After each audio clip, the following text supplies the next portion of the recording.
রাজ্যে বিভিন্ন জায়গায় বিকাশ হলেও বঞ্চিত বরাক উপত্যকা।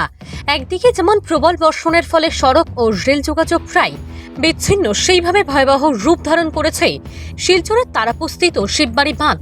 দীর্ঘদিন থেকে বেহাল শিববাড়ি বাঁধের অবস্থা এই টানা বর্ষণের ফলে আরও বেহাল হয়ে পড়েছে।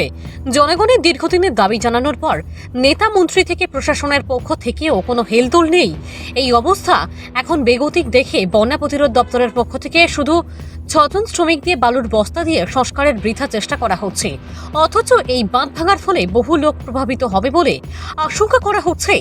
এখনো পর্যন্ত কোনো ইঞ্জিনিয়ারের উপস্থিতি লক্ষ্য করা যায়নি। সেই সঙ্গে কোনো মতে শুধু বালুর বস্তা দিয়ে সংস্কারের কাজ করতে দেখা যাচ্ছে। বারবার এই সংস্কারের জন্য আবেদন করার পরও সরকারের তরফ থেকে কোনো পদক্ষেপ নেওয়া হচ্ছে না। এই উদাসীনতার ফলে আজ হাজার হাজার মানুষের জীবন বিপন্ন। এ নিয়ে জনমনে চাপা ক্ষোভ রয়েছে। কেন বারবার এই বাঁধকে উপেক্ষা করা হয়, তা এখন প্রশ্ন সচেতন মহলের।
रिक्वेस्ट सेल्फी पॉइंट बनाएगा ना, जाओगे जाओगे और आईडी